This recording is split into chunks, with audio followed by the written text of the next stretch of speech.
여호수아서 15장은 전부 땅 분배 이야기죠. 그리고 유다 지파가 받은 그러한 내용이 되겠습니다.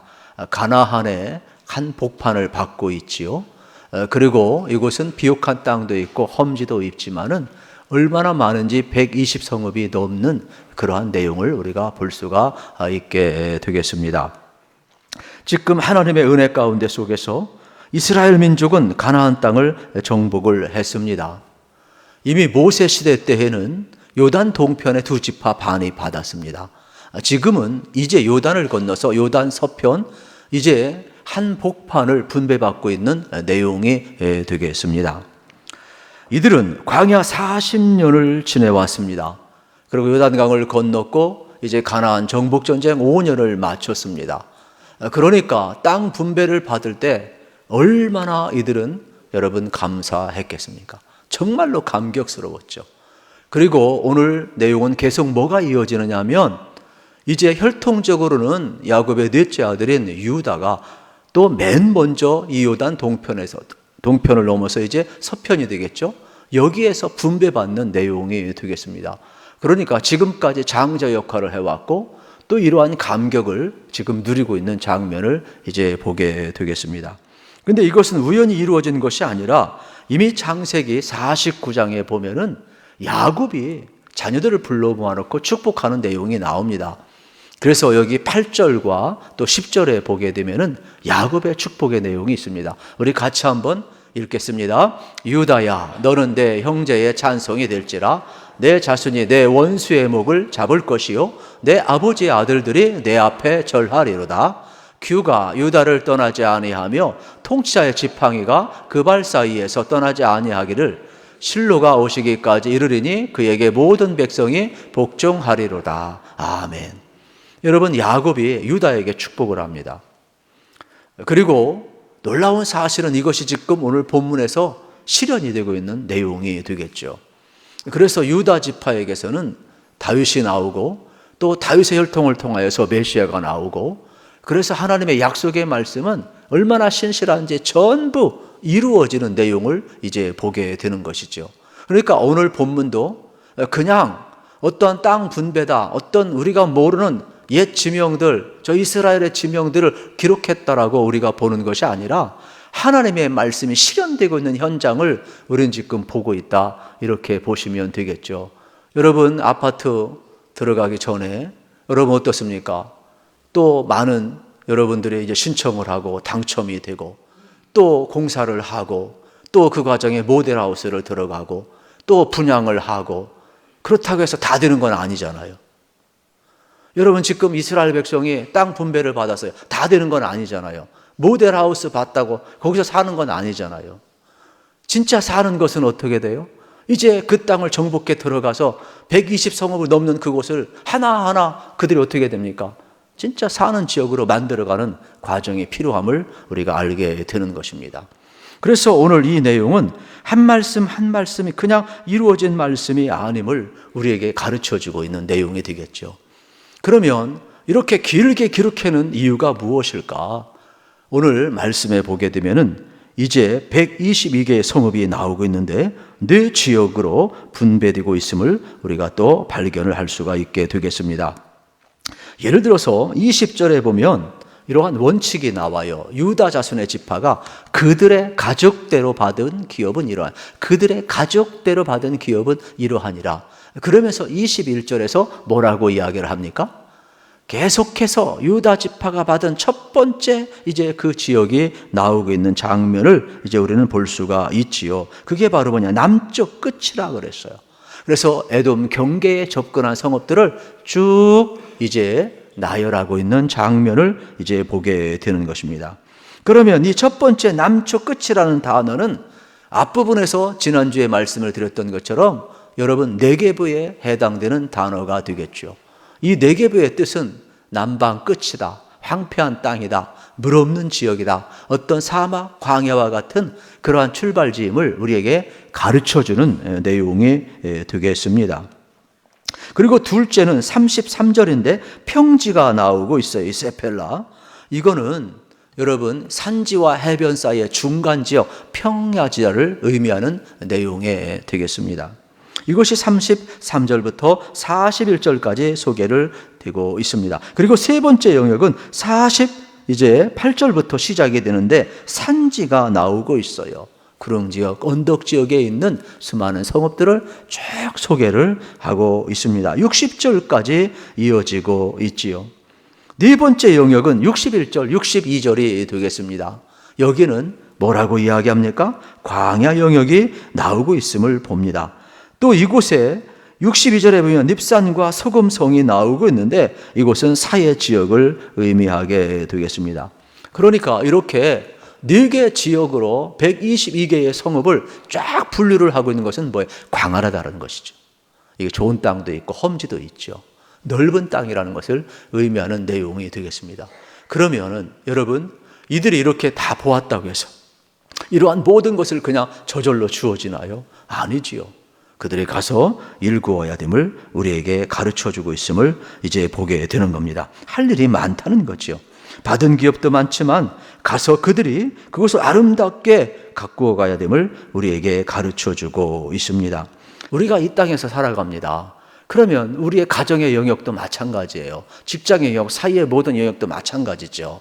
하나님께 속한 거룩한 가정, 거룩한 직장, 거룩한 도성으로 만들어가기 위해서 우리가 살아가야 됨을 다시 한번 발견을 할 수가 있게 되겠습니다. 황폐한 곳이지만은 주의 복음을 전해야 될 사명이 있다는 것이죠. 하나님 나라 확장을 위해서 하나님께서 우리에게 주신 사명이 너무나 큼을 다시 한번 우리는 발견하게 되는 겁니다. 하나님께서 우리에게 주신 하늘과 땅의 모든 권세를 가지시고 모든 족속을 제자로 삼으라는 이 사명 앞에 우리는 동시에 서 있음을 이제 보게 되는 것입니다.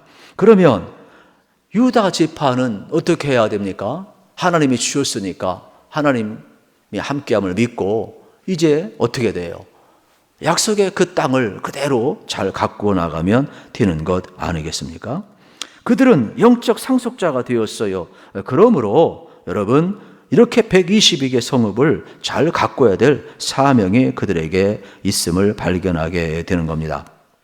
분쟁이 일어날 때 이렇게 영토의 영역은 대단히 중요한 역할을 하고 있습니다. 왜냐하면 유다 지파는 여기서부터 여기까지라.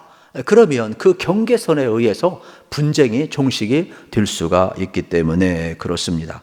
그런데 오늘 말씀에 보면은 이러한 분배의 원칙은 이제 가족수대로라 그랬어요. 그러면 단순한 가족수대로냐? 그것이 아니에요. 이미 민수기 33장 54절에서 말씀을 하고 있습니다. 우리 같이 한번 읽어보도록 하겠습니다. 너희의 종족을 따라 그 땅을 제비 뽑아 나눌 것이니 수가 많으면 많은 기업을 주고 적으면 적은 기업을 주되 각기 제비 뽑은 대로 그 소유가 될 것인즉 너희의 조상의 지파를 따라 기업을 받을 것이니라. 아멘. 여러분, 이렇게 위치를 선정할 때 땅의 위치가 중요하다고 말씀을 드렸어요. 그래서 공평하기 위해서 제비를 뽑았죠. 그러나 땅의 영토 넓이는 다르죠. 영토 그 넓이는 어떻게 되었습니까? 가족 수대로 주었다는 것이죠. 그러면 이렇게 위치는 제비를 뽑아서 정했지만 그 영토의 크기는 이렇게 가족 수대로 주었는데 그냥 준 것이 아니라 민수기 말씀에 근거해서 하나님의 약속의 말씀에 근거해서 주고 있음을 우리가 보게 됩니다. 종족을 따라 조상들의 지파를 따라 기업을 받았다 말씀하고 있는 장면을 이제 볼 수가 있습니다. 그렇다면 우리가 한번 깊이 있게 생각을 해봐야 됩니다. 공평과 정의는 무엇일까? 우리는 공평과 정의는 모두가 똑같은 것이라고 생각을 합니다. 그러나 성경은 그렇지 않습니다. 진정한 공평과 정의는 필요를 따라서 채워주는 것이 진정한 공평과 정의라고 이야기하고 있음을 발견을 할 수가 있습니다. 적어도 오늘 말씀 속에는 많은 지병들이 나오는데 다 이해할 수는 없어요. 그런데 우리는 익숙하지 않지만은 이스라엘 사람들에게는 여러분 익숙하게 되겠지요. 여기에 이제 옛 이름이고 사라진 이름이 많기 때문에 아무리 이야기해도 잘 몰라요. 근데 우리가 좀 알 수 있는 이름 몇 개만 소개하면 이러한 내용이 되겠습니다. 예를 들어서 이제 야르무시라는 여러분 성읍이 나오고 있지 않습니까?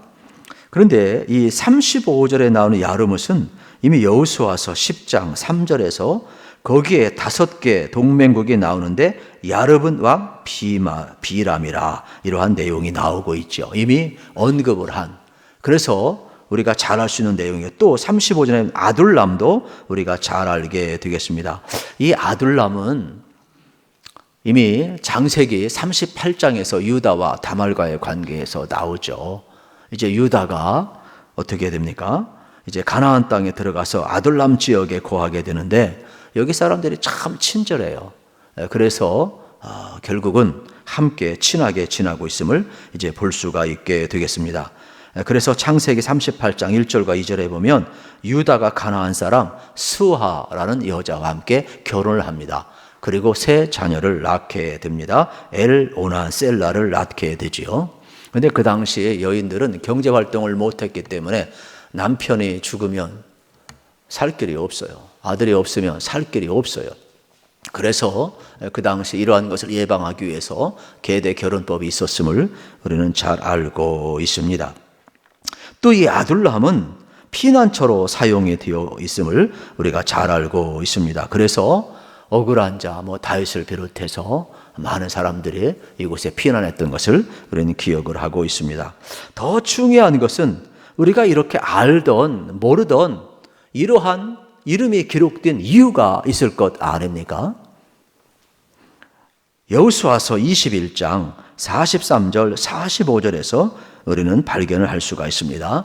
우리 같이 한번 읽겠습니다. 여호와께서 이스라엘의 조상들에게 맹세하사 주리라 하신 온 땅을 이와 같이 이스라엘에게 다 주셨으므로 그들이 그것을 차지하여 거기에 거주하였으니 여호와께서 그들의 주위에 안식을 주셨으되 그 조상들에게 맹세하신 대로 하셨으므로 그들의 모든 원수들 중에 그들과 맞선 자가 하나도 없었으니 이는 여호와께서 그들의 모든 원수들을 그들의 손에 넘겨 주었음이니라. 여호와께서 이스라엘 족속에게 말씀하신 선한 말씀이 하나도 남김이 없이 다 응하였더라. 아멘.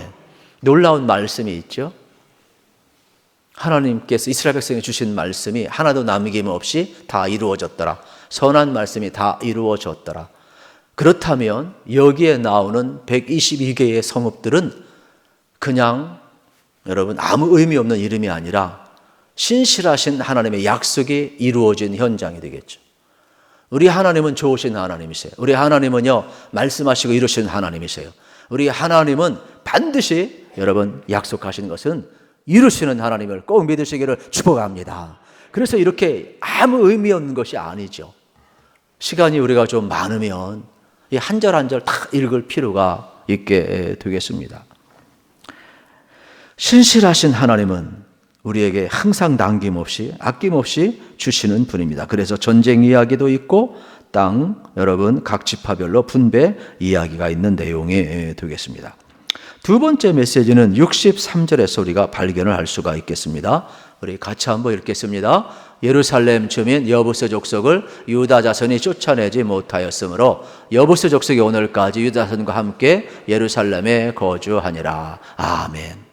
하나님은 분명히 이 땅 분배받은 땅에서 가나안 족속을 쫓아내라 그랬는데 어땠습니까? 유다 지파뿐만 아니라 이스라엘 백성들은 온전히 순종하지 못하고 있음을 봅니다. 이것이 두고두고 이제 가시가 되지요. 그러면 이 말씀이 그냥 주어진 말씀이냐? 그렇지 않아요.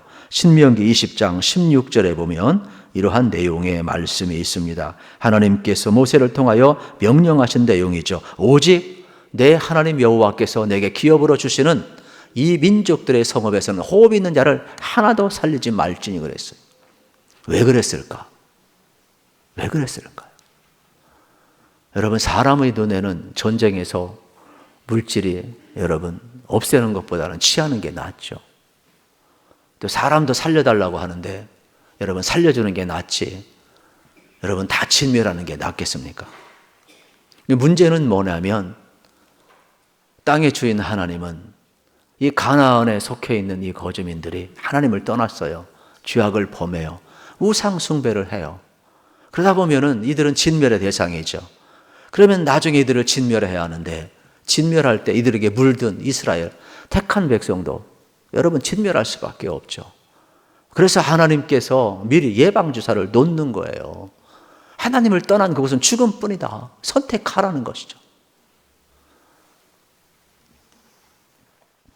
그런데 계속해서 이러한 뼈아픈 역사가 반복되는 이유는 본문에도 계속 반복돼요. 16장 10절에도 17장 13절에도 에브라임 므낫세 지파 땅을 분배했는데 어떻게 됐어요? 똑같이 예루살렘에서 이방인들을 쫓아내지 못하고 있어요.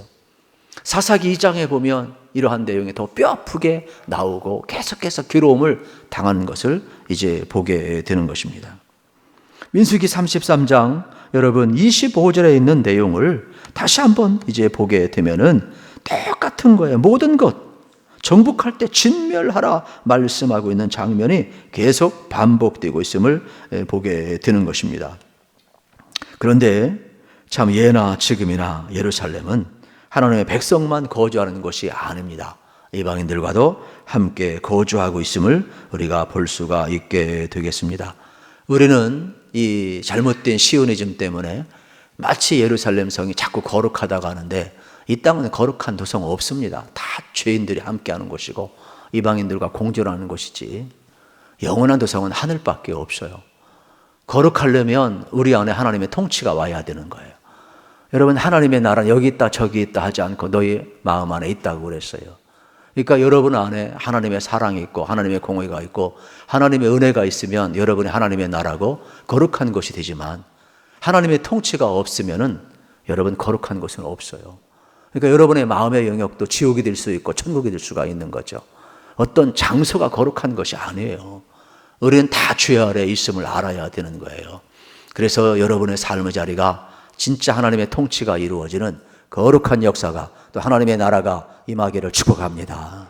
이것이 오늘 우리가 정말로 살아가야 될 그러한 내용의 말씀이 되겠습니다. 참 안타까운 것은 유다 자손들뿐만 아니라 전부 이스라엘 백성이 여기에 이제 걸려 넘어지고 있죠. 그래서 하나님은 출애굽기 23장 30절에서 뭐라고 이야기하느냐. 인간의 약함을 아니까 천천히 조금씩 너희들이 할 수 있는 한 계속해서 몰아내라. 여러분 하나님께서 이러한 과정도 이미 하나님이 이겼어요. 이미 하나님이 기업으로 주셨어요.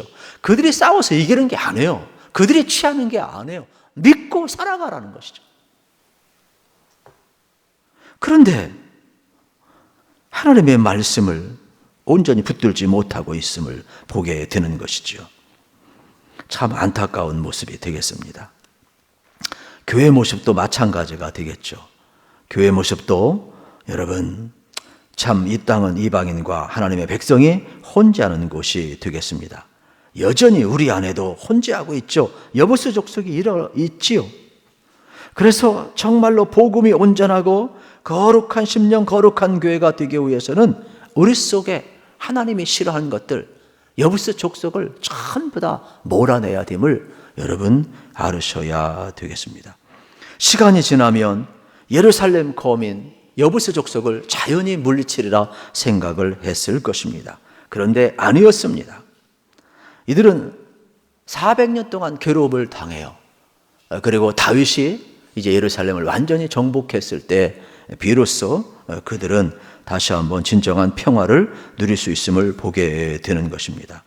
유다 지파는 시작에 불과했는데 결국 쫓아내지 못하니까 두고두고 가시가 되었다. 이러한 내용이 되겠습니다.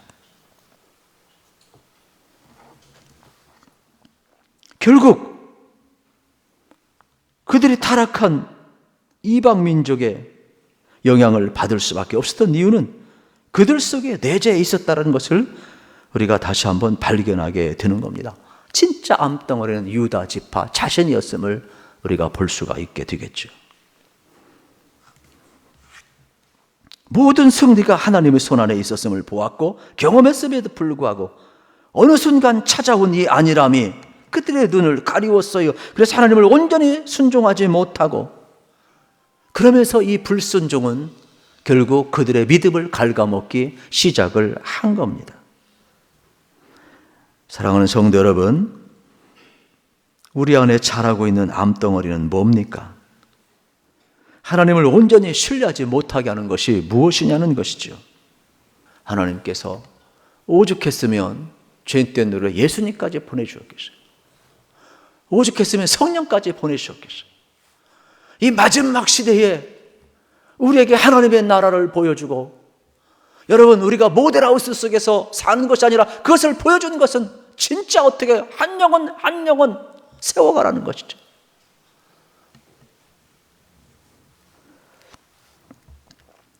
우리는 구원이 하나님의 손에 달려있음을 믿기에 여러분 믿으셔야 돼요. 여러분들이 믿음으로 나아가고 사랑으로 나아가면 반드시 하나님의 나라가 이루어지고, 여러분 하나님의 구원의 역사가 반드시 이루어짐을 믿으시기를 축복합니다. 요한일서 3장 8절 말씀에 보면 죄를 짓는 자는 마귀에게 속하나니 마귀는 처음부터 범죄함이라 하나님의 아들이 나타난 것은 마귀를 멸하려 하심이라 말씀하고 있어요.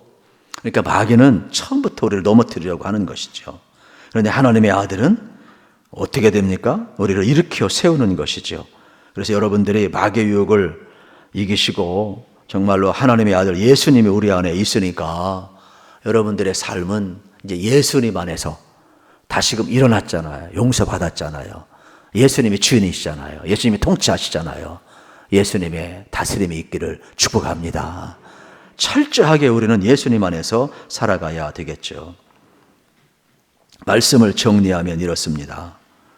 여러분,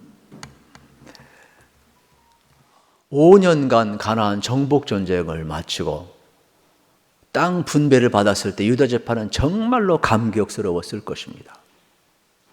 아, 하나님은 약속하신 것을 이루시는구나. 하나님은 우리가 감당할 수 없을 정도로 좋은 땅도 황무지 땅도 이렇게 다 주시는구나. 그들은 경험을 했을 겁니다. 우리가 아파트 여러분 분양권을 받았을 때 얼마나 좋습니까? 모델하우스를 봤을 때 얼마나 좋습니까? 그러나 거기서 사는 건 아니잖아요. 그건 전부가 아니잖아요. 마찬가지예요. 122개 성읍이 그들에게 주어졌다고 해서 그건 모델하우스이죠. 전쟁에서 이겼다고 5년간 승리를 했잖아요. 그러면 앞으로도 들어가서 이제 진짜 입주하고 살아야 되는데, 그곳에서 하나님의 통치가 이루어져야 되는데, 하나님의 다스림과 여러분 그 하나님의 인도하심과 그 하나님의 신실하심을 그들이 지금까지 40년 보고 5년 보았는데, 그 이후부터는 가나안을 따라가면 되겠습니까? 내 마음대로 살면 되겠습니까? 우리도 지금 은혜 받잖아요. 그러나 여기서는 하나님 나라를 보았어요. 하나님의 통치가 있어요. 입주권을 받았어요. 모델하우스를 보았어요. 그러나 가정이나 직장과 삶의 현장에 가서는 세상을 따라가요. 하나님의 통치가 이루어져야 되는데, 그래서 하나님의 여러분 평화와 여러분 우리 그리스도인들은 하나님의 은혜와 공의와 정의가 우리 삶 속에서 이루어져야 되는데, 어느 순간 내 마음대로 내 힘으로 살아가려고 하고 여보세 족속을 자꾸 따라가고 있는 이러한 모습을 우리가 보게 되는 것이죠. 그러므로 오늘 우리는 기억을 해야 돼요. 20절부터 주어지는 말씀과 또 63절에 주어지는 이 두 키워드를 잘 기억하셔서 하나님의 말씀은 반드시 이루어진다는 것을 믿으시고 말씀을 붙들고 살아가시기를 축복합니다. 그리고 여러분의 삶의 현장에서 은혜 받고 여러분들이 하나님이 보여주신 이 하나님의 나라, 이 하나님의 통치가 이제는 삶의 현장에서 이루어져야 되겠죠. 작은 불순종 때문에 두고두고 고생하지 마시고 진정한 하나님의 통치가 이루어져서 여러분의 심령, 가정, 직장, 삶의 자리에 하나님의 평화가 임하기를 축복합니다. 하나님의 공의와 정의가 임하기를 축복합니다. 여러분 하나님의 은혜가 임하기를 축복합니다. 그래서 오늘도 하나님은 이렇게 몸부림치고 애쓰고 최선을 다하는 여러분들에게 여러분 하나님은 예비하신 복을 허락해 주실 것입니다. 끝까지 승리하시기를 우리 주님의 이름으로 축복합니다.